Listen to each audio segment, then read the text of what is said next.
Winter's arrived with a vengeance. I mean, it was rough yesterday, as I showed in my previous video, but yeah, just giving, it's -3, that's what it is, and we're just giving these alpacas a bit of sort of supplementary grub. They aren't just, you know, they want a bit extra rather than just what they can get out of grass. I mean, the grass quality is, it loses, well, there isn't a lot in it this time of year because it isn't growing. Yeah, they just get a few rolled oats and barley. Yeah, it's a different day to yesterday. It was blowing a gale yesterday, and but today -3. Yeah, -3. We're just going to see what the electricity board did yesterday after the big explosion. If you don't know what I'm on about, look at my previous video and you can you'll see. But no, these wires were arcing. You wouldn't have wanted to be stood here yesterday.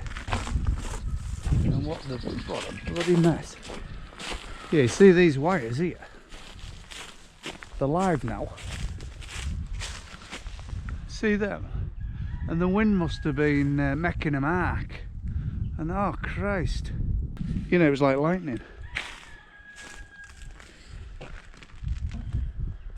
I think if you were stood here yesterday, you'd be a goner. Because whether we can see any scorching on these trees, but it was quite fierce. What a bloody mess they've made. You know what I mean?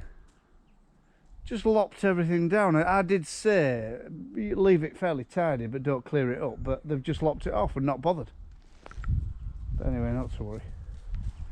I think they're going to come back and really do it properly. Take that willow tree down to eliminate the problem totally. But look, they're nearly touching. So what had happened, it'd earth itself. It'd jump across in that real bad weather. It'd jump across. In fact, I reckon that's where the fault was. That is very, very close. But anyway. But yeah, very cold. I'm surprised ponding starting to freeze over actually. The water will be warm this sea though. Still, it hasn't, I mean, it's only last week it was 16 degrees here, so I mean there's still a lot of warmth in land and water. It hasn't got down to winter temperatures yet. So cover crop update in this snowy, icy conditions. That, I mean, you can see. I mean, the wind and the weather yesterday and the frost has made it go all limp. Whether this being spring oats will knock it back and it'll start sort of dying, I don't know. But actually, it's like an armour on the earth. You know, it's like it's created, well, yeah, an armour on the earth. For all that pounding rain yesterday, it ain't really damaged. You know, I tell you, I wish all our spring cornland was covered in that. I really do. And for what it cost to put it in, it was next to nought. It was like, what did we put in there? That was a mixture of our own mixture of oats and rape, where we should have had some mustard to create biomass, and maybe a vetch and a crimson clover to create biomass as well, but to put something back in by by producing nitrogen. And all the carbon we've stored up there, I think will be, you know, an amazing amount. So, and it's just protecting the soil from all that beating up of the weather. You know, I'm getting quite passionate about this. I think it's the future. Only downfalls we'll have is slug damage, because we could be producing, like, we're just providing an absolute breeding ground and a nest for slugs, so that could be a big issue. And weed control, you know, we need to spray that off 100%, so we get every bit of blackgrass, but before we stitch the next cash crop in. And the idea is to stitch probably oats in here, oats or spring barley, stitch it in with low disturbance, glyphosate what's there off, and you know, have a true kill, because you don't want to be leaving any blackgrass plants whatsoever.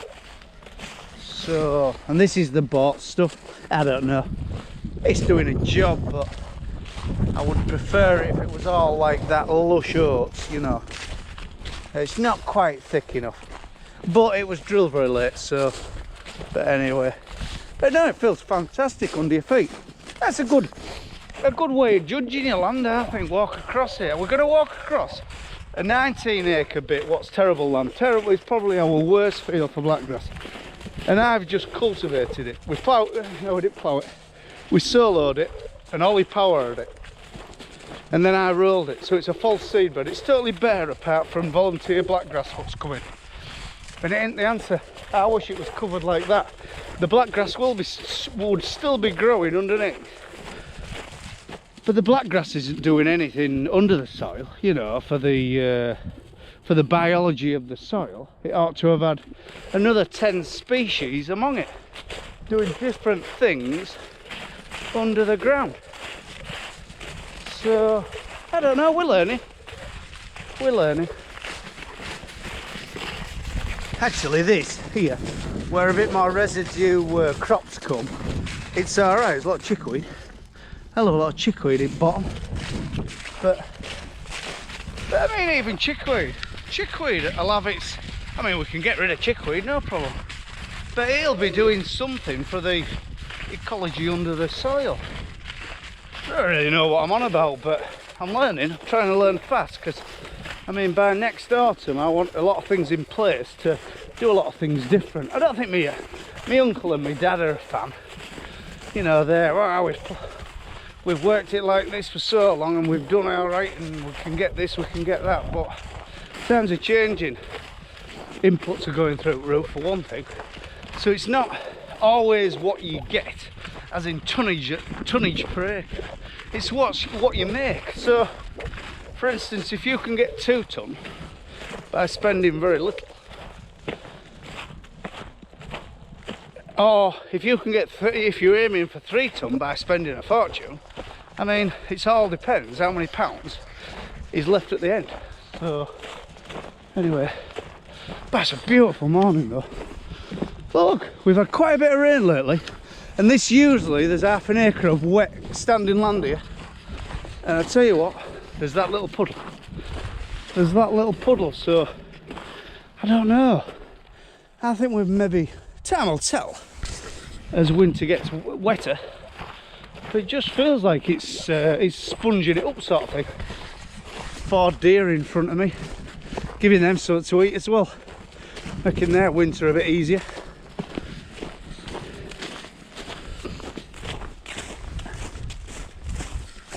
Yeah, jobs are good. Trouble is, if you don't try these things, you don't know, do you? And we can be everybody can be very, very set in their ways. Doing that, piss balling about like that. But I think them lads, as things start to progress and change, they'll get left behind. And if you don't get a foot in the door or start experimenting now, you could get left behind.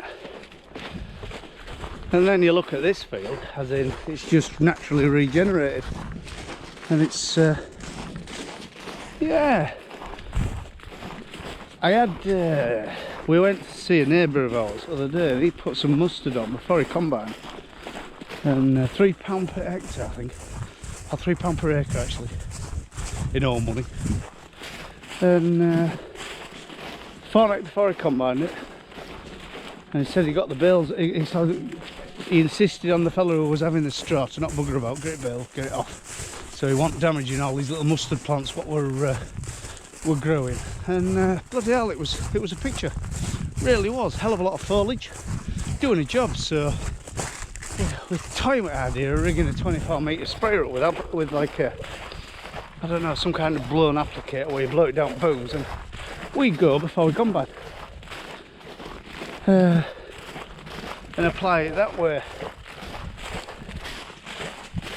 so it gets a fortnight, 3 weeks head start before you even harvest it. Come on, Jack. Covey of English partridges just took off there.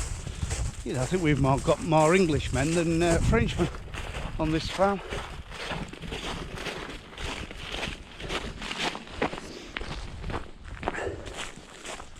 That's one of our latter fields of wheat. What we drilled, it's looking good. But yeah, if you look at this field, this is what I was on about, our worst blackgrass case.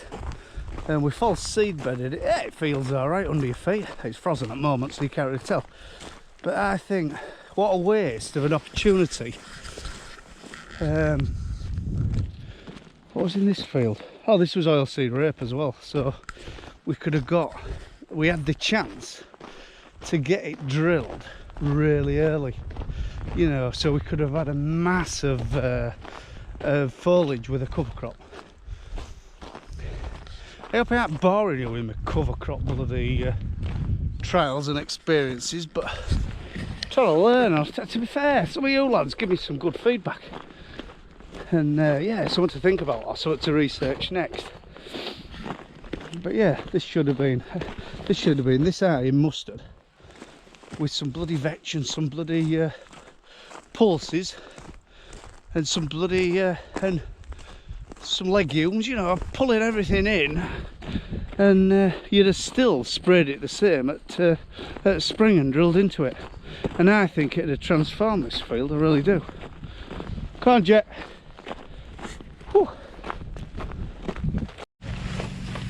Just in some mustard of a friend of ours. We just passed and we're just interested what he's done, and it's a barley stubble under there, and they'd got a local contractor to spread £3 per acre of mustard seed in the standing crop.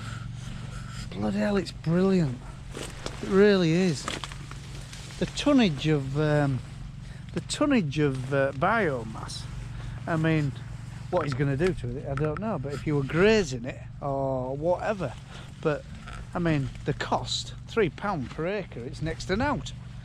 And yeah, very impressed. And it stands that tall on me, and I'm nearly, what, 5'10". So very impressed. What do you think, Col? Good.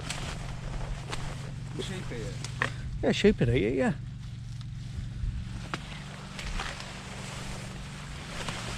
Phil's stuff. Oh no. Is he? Back. Is he? Yeah. Where? Which beck? I got through back with Bela. Oh, he's stuck in the beck. Oh! Right, okay, we'll go. Let's go. We have to go rescue Philip. Yeah. This is Frank, our mechanic, our chief mechanic. Say hello, Frank. Hiya. We finally got this bloody radiator done. He's just been telling me the process of what we've been through, and what's it cost, Frank? 200 quid? 200 quid, yeah. 200 quid to fix it. It was going to cost 800 quid to recar it. And a new one would have cost 1,200, what was it? 1,100 pounds. 1,100 quid. And availability would have been into next year, which if this had have been our only unit, would have been knackered. So everybody's happy. So, but what they've done, we don't know. Whether they've brazed it or what, we don't know. But so she should be running in an hour, shouldn't it? Should be running in an hour, it should, yeah. Yeah. Oh, we used what was it? Auto Cool from Scarborough. Good firm. Was, yeah. Really did bend over backwards for us. Really helped us out. But like I said, if it'd been our only tractor, we'd have been absolutely shagged, wouldn't we? What? You say, oh. Not a lot. Never does. Oh, Dolly.